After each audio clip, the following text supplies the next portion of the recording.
Ninths and 13ths are the two most commonly encountered extended dominant chords. In the case of the 9 chords, just like the flat 9 chords or diminished chords, it turns out that one can add the 9 anywhere on any of the strings. So one can make an A7th into an A9.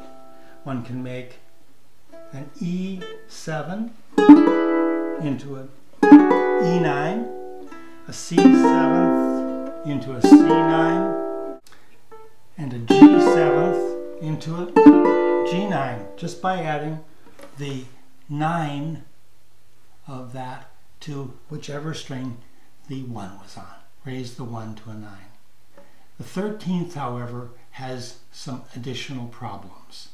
A 13th has to be major 7th above the 7 of the chord. Otherwise you get an unfortunate dissonance.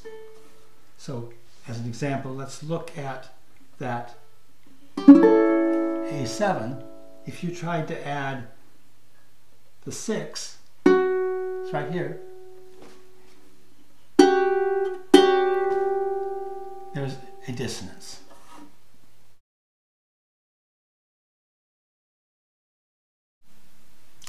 In the case of extended G7th chords shown here, or for that matter, any extended 5-7 chord, the 3 and the 7 can either appear in this order with the 3 below the 7, or you can move the 3 so that it's a higher note. That doesn't matter.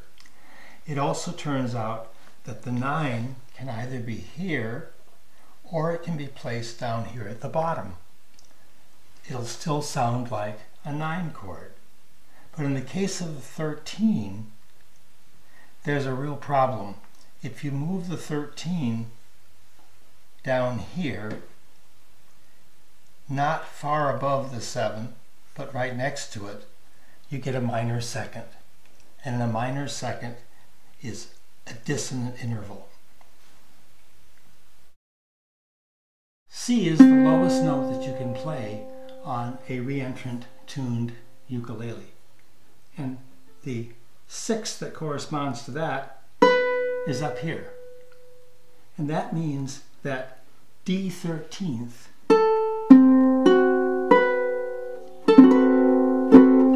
is the lowest pitched 13th chord that's available. Now that position is movable. So here's an F13. But usually when people are playing that, instead of working out of that position, they work out of the 9 position. So here's an E9. The 13th is there. And so the F13th that most people would play would be this one.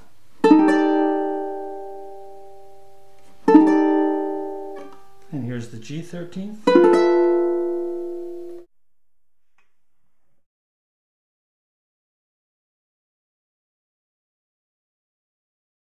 With the low G tuning, additional 13th positions become possible, because now you can place the 7 on this lower string. So that's a G.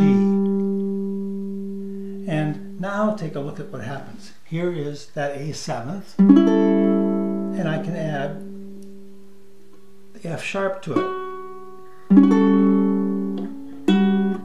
No conflict between those. I can also add the F sharp to A9. So those are the two movable 13th positions for a low G uke. The others are still available. I mean, there's nothing wrong with that. The other 13th positions that I showed you on the high uke, those are still perfectly wonderful positions. But on a low G uke, you have this additional option. And I'll show it to you for a C chord. So here's the C7th. Here's the G. So this is the A. This would be the 13th. Nice chord. And you could also play it this way and include the 9. Well, I hope you have fun with the 13th chords. I certainly do.